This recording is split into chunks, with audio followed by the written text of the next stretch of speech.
Welcome to the Safety in the Community training by the Butler County Board of Developmental Disabilities. This training was created for people with developmental disabilities who are getting more and more connected in their communities so that they might be safer and know how to get help when they need it. Identification cards are a great resource to have when you are out and about in the community. This is a lot like a driver's license, but if you don't drive, you can also get one of these issued to you with your name, address, date of birth, and lots of other pertinent information. These IDs are valid for 4 years. There is no minimum age, so you can get them at any time. And applicants only need to provide proof of their legal name, their date of birth, their social security number, their legal presence in the United States, and their Ohio residency. These self-identification cards are also a great resource to have in addition to your ID. These help inform first responders and police of a disability that you might have. These share tips on how to best communicate with you, and they also provide emergency contact information. These are a great tool to use if you get nervous in stressful situations or if you just don't speak verbally. However, these are not a free pass for you. So just because you have a card that says you have a disability does not mean that if you commit a crime, this is a free pass for you. So if you do something wrong or break the law, you will still be held responsible for your actions. The Smart 911 app is also a great resource for you. Lots of areas use this information to help respond to your emergency as quickly as possible. In Butler County, the Sheriff's Office uses this app to connect with people, residents of Butler County, and get their information such as their address, their medical information, doctors that they have, home details like who lives with you and the layout of your home. This app also houses information on vehicles that you have, emergency contacts, and pets. So whenever you call 911, this information comes up on the dispatcher's screen automatically so that first responders have all of this information before they ever reach your house. When you call 911, usually things are really stressful, so this is a great thing to have set up so that you don't have to answer a million questions and take time giving them this information when you could already have it given to them ahead of time. Calling 911 is a really big deal, so you want to make sure that you're calling when there's actually an emergency. An emergency could be a fire, a crime, a medical emergency, a car crash, or if you just feel like you might be in danger and you need somebody to come and help you. An example of that might be maybe it's late at night and someone knocks on your door, um, and you have no idea who it could be. Nobody should be at your door at that hour, and so you call the police because you want them to check it out. Another example of when you could call 911 is if you think somebody else might be in danger, like if you're hearing your neighbors scream at each other and you're worried that somebody might get hurt, that's considered a domestic case, and you could definitely call the police to have them check that out. Before you call 911, though, you want to make sure that you're in a safe space. So say that you have a fire in your house. You're not going to call from inside that burning house. You're going to get outside and across the street where you're safe before you ever call 911. When you do call 911, the dispatcher will ask you a series of questions. And if you've ever called before, you know what I'm talking about. It's kind of stressful, especially when there's an emergency. So you want to be prepared with the following information: the exact location of the emergency, the phone number you are calling from, what the emergency is, and a description of the emergency, what you saw and what you heard. That way they know whether to send a police car, an ambulance, or a fire truck, or a combination of those. If you don't know your exact location, like if you don't know the street address or the house number, that's okay. If you can just start describing where you are, say there's a church across the street, or you're near a park, or you're by the fire station, usually first responders are very familiar with that area, so they'll be able to find you right away. There are several ways that we can identify a police officer. They usually wear a uniform that looks similar to this with a police hat, a radio, a handgun, handcuffs, a police badge, and a smile. Right now in the news, there's a lot of negative information out there about police, but for the most part, most of our policemen are kind and helpful, and they just are trying to make sure that you're safe and that you're taken care of. The handgun and the handcuffs can look a little bit intimidating, but police have to wear these at all times in case of an emergency. However, they rarely use these items. If you're ever concerned about whether or not you're talking with a real police officer, you can always check the number on their police badge, and if you call the police station or 911, you can have them verify that that is a legitimate police officer. When you are interacting with the police, you want to make sure to follow some very simple rules to keep yourself safe.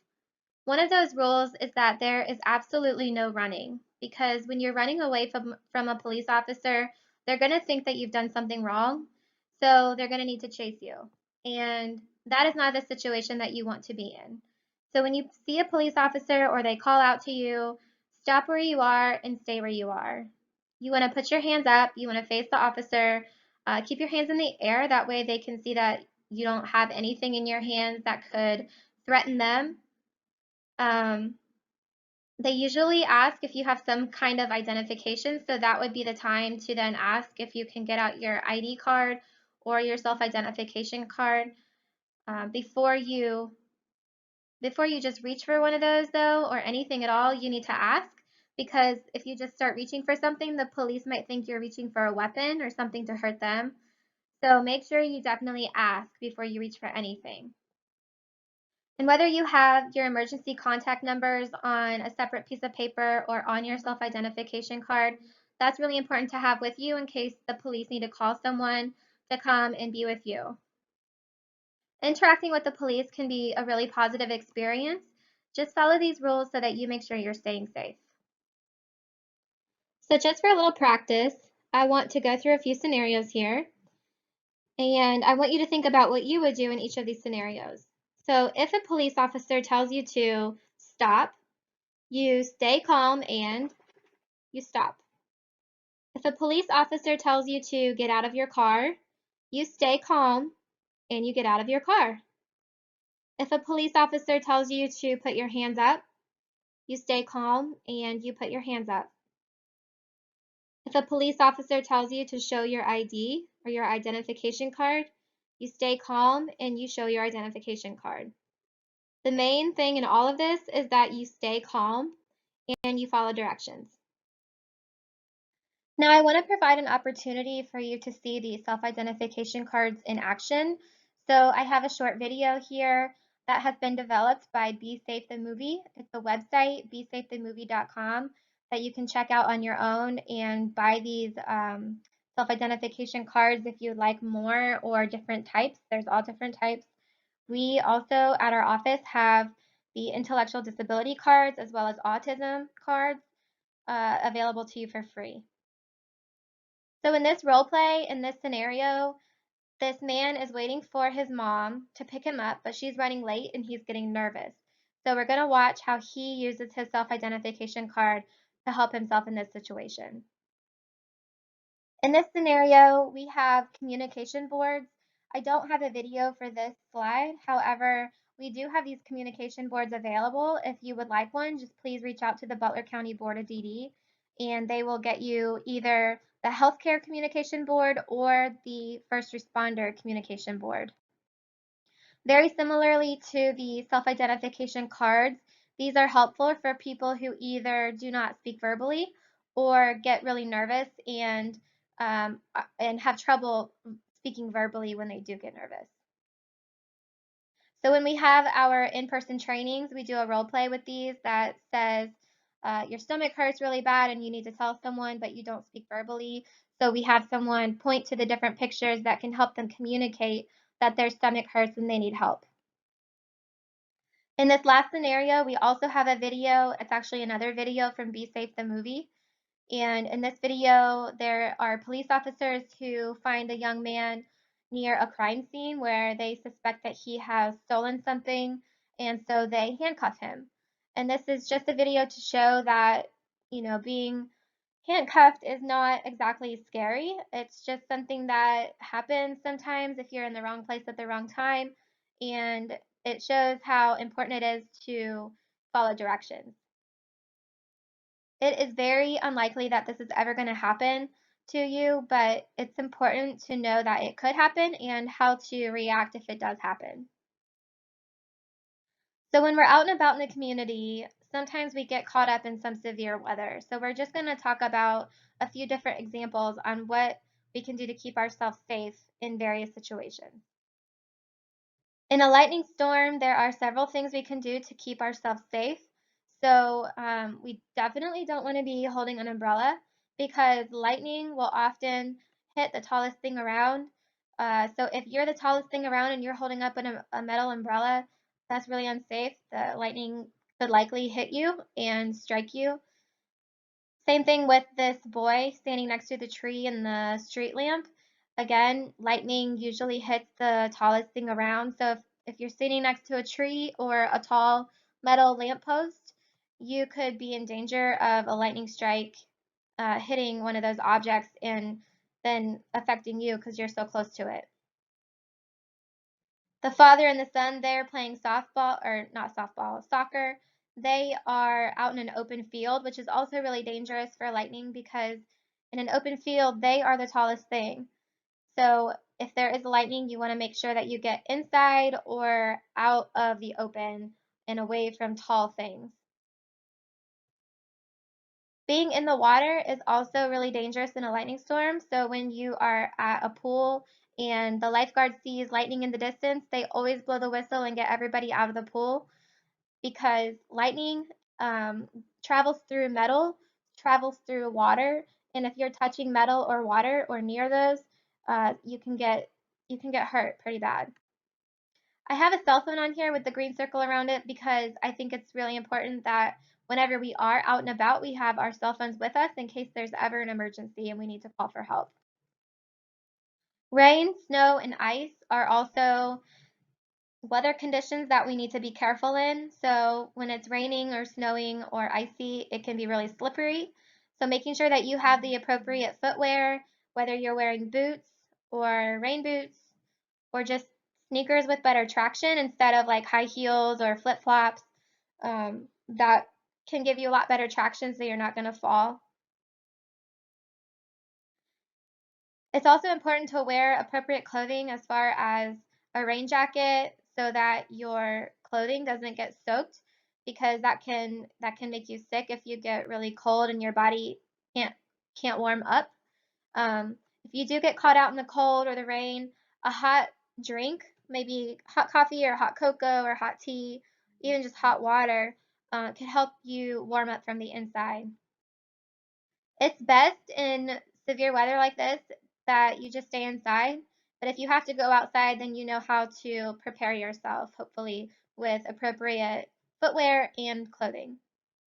And as always, keep your cell phone with you. Make sure it's charged just because you never know what could happen if you get stranded or caught in rain or snow or fall in the ice or whatever. You have a way to call for help. When it's really hot and sunny, even though it's beautiful, it's also a hazard. You have to make sure that you protect your skin, your eyes, your body from overheating.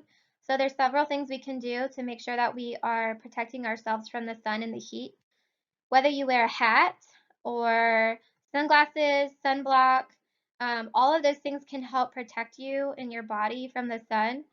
Also, keeping your body cool is really important. So taking water with you if it's hot out is a good idea. And instead of wearing dark clothing with long sleeves, long pants, it's a good idea to wear lighter clothing because the sun will reflect off of that instead of like soaking into it and heating you up. So a light colored t-shirt that's airy and breathable is a lot better in hot weather than dark clothing with long sleeves. It's much more likely that you will get caught in severe winds instead of a tornado. Tornadoes are very unlikely, but in the case that we do have a tornado or the tornado siren goes off, if you're caught out in the community when that happens, if you're outdoors, the safest place for you to be is in a low ditch, maybe next to the road or somewhere else where you can get kind of down in a little valley so that debris flying through the air will go over you. If you're down into the ground more, then that debris will fly over you instead of hitting you. So the best position to be in that area is to be flat on your stomach with your hands over the back of your head and your neck to prevent you from getting hit with any flying debris. If you're indoors, say you're shopping somewhere or out in the grocery store, get to the bottom floor of the building and to the most interior room away from any windows. So if you can get into a bathroom closer to the middle of the building, just away from windows, away from exterior walls that might blow in from the wind or get broken from flying debris. Again, the best possible position to be in is to crouch down, facing either a wall or a corner to protect your face, and then put your hands behind your head and neck to prevent your head getting hit with flying debris. Okay, so now we're going to talk about public restroom safety. This is a really big concern for a lot of parents and caregivers. So we'll kind of talk about the unwritten rules of men's restrooms, women's restrooms, and how to keep yourself safe in there. These pictures are of public restrooms. The picture on the left there with the urinal, that's a men's restroom, and then the picture on the right is of a women's restroom. So I don't know if all the guys know this, but women's restrooms do not have urinals. We only have stalls. So in any public restroom, safety is always in numbers. So if you have a friend or a caregiver that can go in with you, then that is the safest thing you could probably do. When you do go in and the door is shut, you want to make sure that you knock first before opening the stall door or the door to a single restroom that doesn't have multiple stalls in it. So always knock. That way you don't accidentally walk in on someone.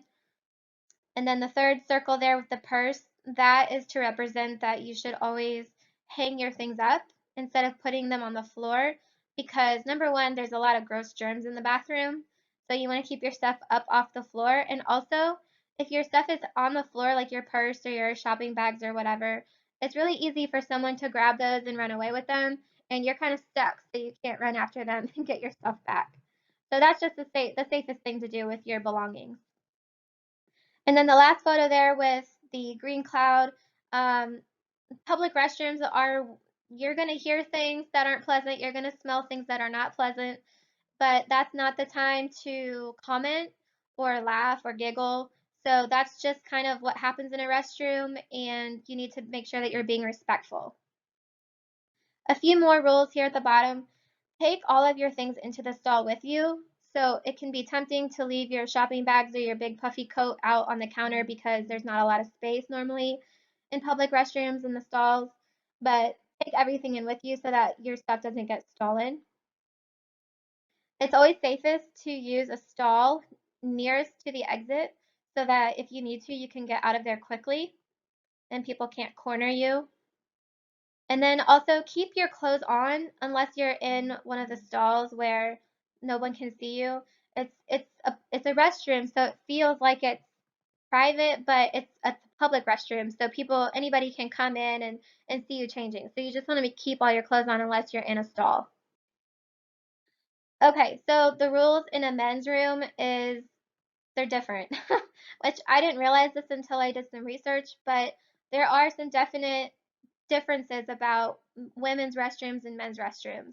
So in women's restrooms, it's kind of a social thing, like, we might do our makeup in there and chat and hang out, or, to a stranger, we might make a comment just about the weather, or I don't know. Sometimes we even run out of toilet paper and we ask the person next to us to help us. But that is totally taboo in a men's restroom. In the men's restroom, it is assumed that you get in there, you do your business, and you get out. Because if you make contact with somebody or you try to strike up a conversation, people get weirded out by that and they think that you're in there for a different reason. And so it's just best to try to avoid eye contact and conversation when you're in a men's restroom. There are also some unwritten rules when it comes to using the urinals. So you always want to make sure that you're giving another man his space and his privacy, that you're respecting that. So in the first picture here, you have two men and there's an empty urinal in the middle. So if you come into that situation, the only one that you can use is the one in the middle. Or you can wait until one of them leaves and then you can go to the one furthest away. In the second picture, there's the guy went to the middle urinal, and so you kind of have a choice whether you want to use one or two. Each of them is right by that guy, so it's not really, it doesn't really matter which one you choose. However, the third picture, the guy is all the way to the left, and there are two empty open urinals to the right of him. Now, do you think that you should go to the first urinal there with the number 1 on it, or to the number 2 urinal there, furthest away from him? In my professional opinion, you should definitely go to the second urinal with the number 2 on it, because that communicates that you are respecting his privacy and that you are giving him his space. So when you can, always go to the urinal furthest away from the other people in there. Also, when you're using the urinal, don't look left and right at your neighbor.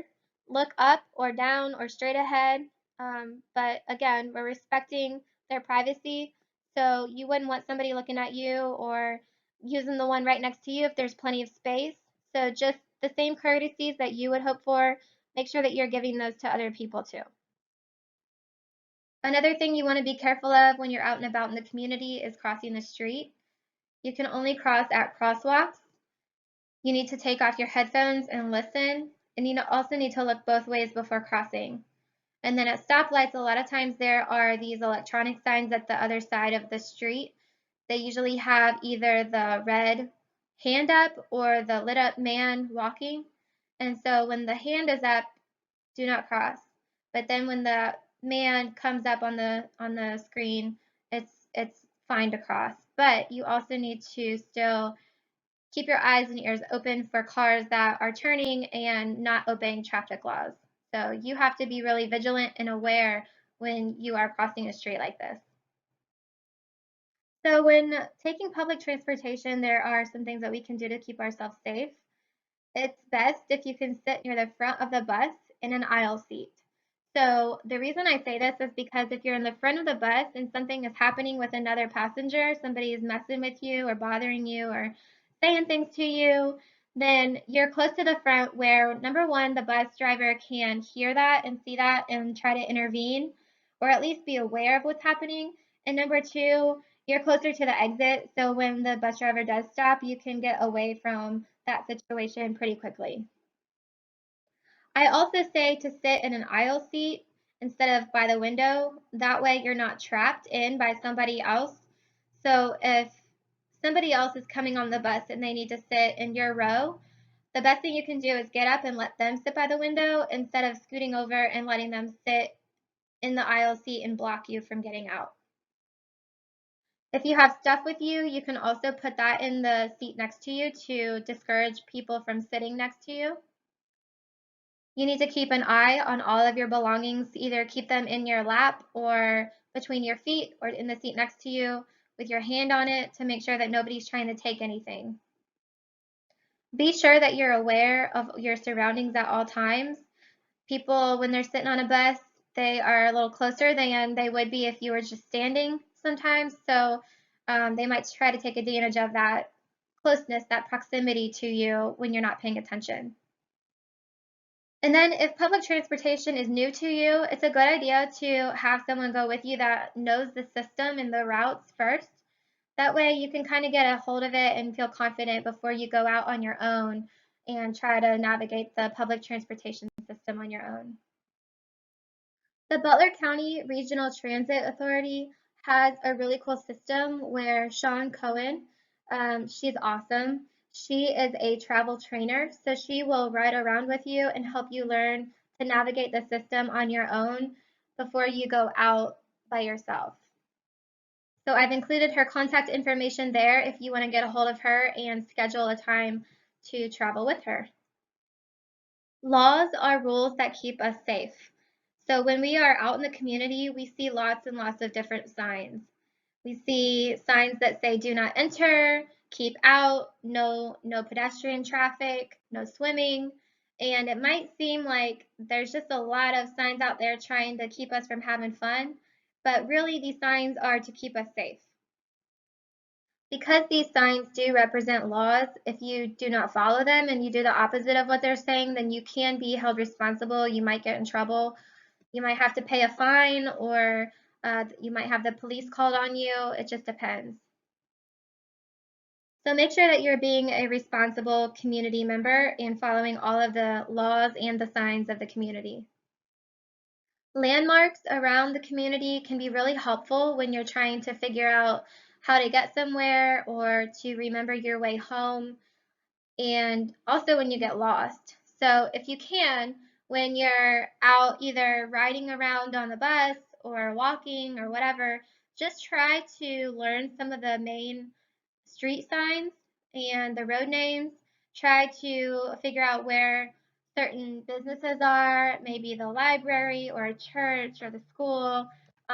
That way, if you do get lost, you can say, you know, I'm by the police station right now. I need to get to where the church is on Main Street, and that is closer to my home. So even if you can't navigate the road systems, if you can maybe call the police station or you get a hold of somebody in the community that is able to help you, you can tell them like where you need to go based on landmarks. So that's just a really helpful tip that I have learned over the years. So like I mentioned in the last slide, sometimes when we are out in the community, we need to ask for help. And so it's important to be able to recognize some people that could be safe and helpful in a situation like that. So I mentioned the police. They are there to help you. And if you're lost, they have the resources to contact your family or your caregiver and to help you get home in an emergency. There's also other people around the community that are usually safe to talk to and to ask for help. So maybe the librarian, maybe a worker at the grocery store or a local shop. They usually know the area really well if they work there. And then, you know, a mailman could be helpful. They really know the streets. So they would be able to help you get to where you need to go if you know what street you need to get to. I also have some gardeners on here and a family. So just you just have to use your best um, judgment on who you think looks safe. And we can't always tell who is safe just by looking at them, but if you get a good sense about somebody and you feel like they are a kind, helpful person, then that might be somebody that you could ask for help. Usually a family with kids is a safe bet, and also people who are maybe working at a landscaping business, or they're just working in their yard with flowers. Sometimes they can help too. It is difficult to try to figure out who is and is not safe and who we can and cannot trust in the community, but that's why I say you just have to use your best judgment and try your best to find people that uh, seem trustworthy and that you never single yourself out with someone in the community, that you are always in well-lit areas and that you are with around other people, so that if the person you ask is not a good person and they try to lead you astray, then somebody else is there to see that happening and hopefully intervene. When you do have to talk to a stranger, or if a stranger starts talking to you and they strike up a conversation, there are some ways that we can be careful. I know that when we're young, we were taught, stranger danger, don't talk to them. But that's not always real life. That's not reality. So sometimes we have to talk to strangers. So it's important to know how to talk to them safely. First of all, we want to make sure that we're aware of our surroundings, and that we keep a safe distance from them so we're not right up by them where they can grab us or take something from us or take us with them. We want to be polite and cautious. So if they're asking questions like, what's your name? Where are you going? Where do you go to school? Where do you work? We can be polite and we can say, I'd really rather not answer that. But we also need to be cautious. So we don't want to make them mad. We don't want to say, you know, I'm not answering that question. That's really rude. You're a stranger. I don't want to talk to you. Because we don't want to make someone mad when we don't know how they react to anger or what they do when they get angry. So, like I said, we need to be polite and we can still set boundaries with people saying, I'm not comfortable answering that question. I don't know you. But to do it in a respectful way. Conversation with strangers should be very limited or not at all. You don't have to respond when someone talks to you. If you don't feel comfortable, that's not something that you have to do. You don't have to share personal details or where you're going. So sometimes I give this example. A lot of times when I'm in, the airport, people get very nosy. They start asking where you're going, what you're doing, if you're coming or going from vacation or whatever. And that makes me very uncomfortable, especially when I'm traveling by myself. So sometimes, I want to be polite. Sometimes, if you need to, just make up something. So if they're asking, are you going home? Or are you going on vacation? I say, actually, I'm heading to New York City on a business trip. When actually I'm just going home to be with my family. So they won't know the difference. I'm just making sure that I'm keeping myself safe. If you do get into a situation with a stranger where you're starting to feel uncomfortable, make sure that you get away from that person in that situation as soon as possible. So you want to make some excuse, say, I have to go to the bathroom, or I need to go call my mom, or something like that, where you can get away quickly.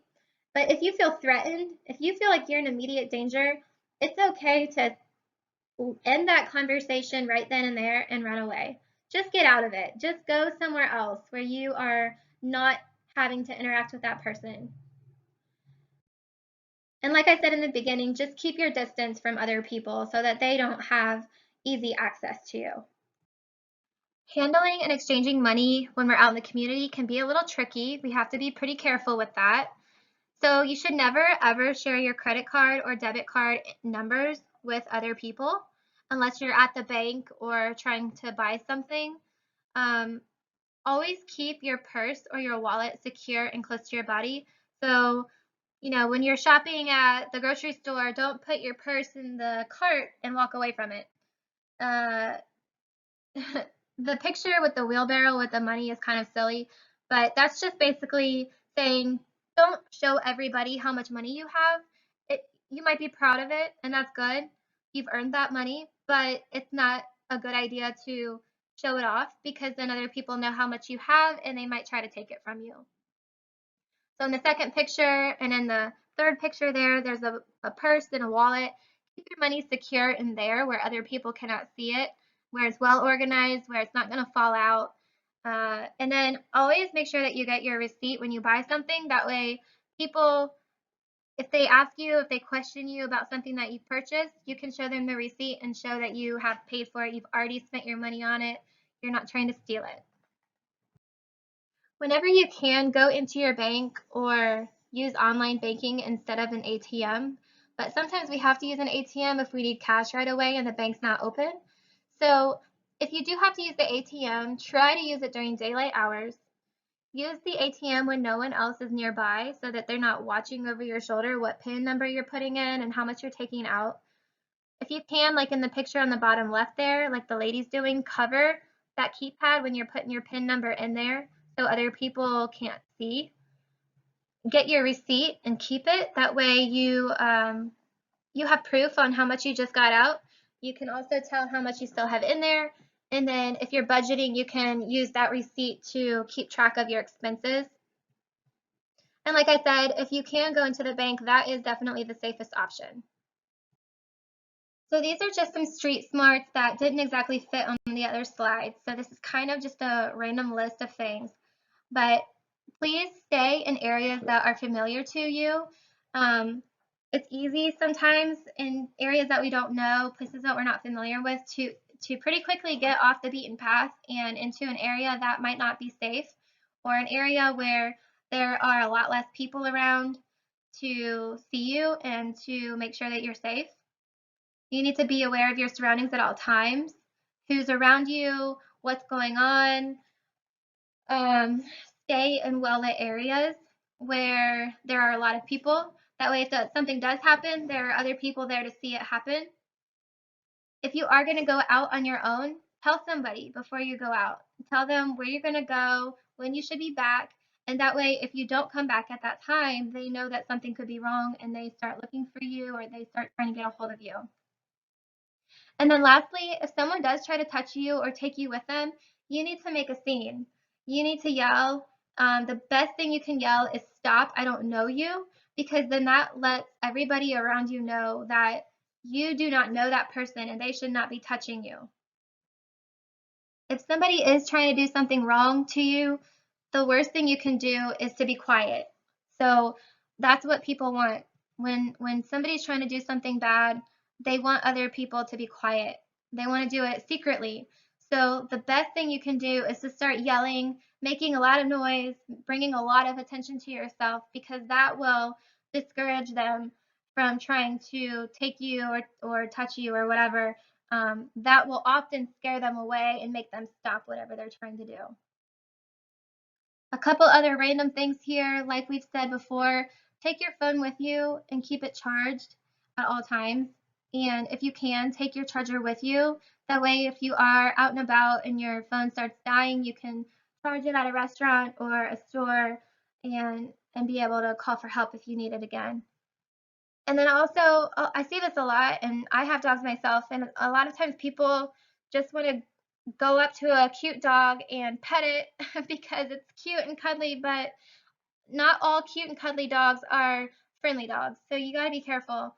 Before you ever reach your hand towards a dog, you want to make sure that you ask the owner if it's okay if you pet the dog. This can definitely prevent a lot of injuries. So make sure you always ask before you pet somebody's dog. This last slide is all about self-advocacy. So as independent adults and teens growing up, we are empowered. We have a voice, and we get to decide what we allow and what we don't allow into our lives. So we have a list of rights here that I just want to read through, and you can read them as yourself every day. Keep these close to you so that you know that you are a strong individual with rights. So you have the right to call 911 if there's an emergency. You have the right to be treated with respect by others in the community. You have the right to wear appropriate clothing for the weather. You have the right to avoid a person or a situation that's making you uncomfortable. You have the right to privacy in public spaces. You have the right to keep your diagnosis private. You have the right to ask for help when you need it. You have the right to be an active member in your community. And you have the right to handle your own money in public. Thanks so much for listening. Again, this is brought to you by the Butler County Board of Developmental Disabilities in Hamilton, Ohio. If you would like to reach out to us, please email us at communityconnections@butlerdd.org or give us a call at 513-785-2800. Take care.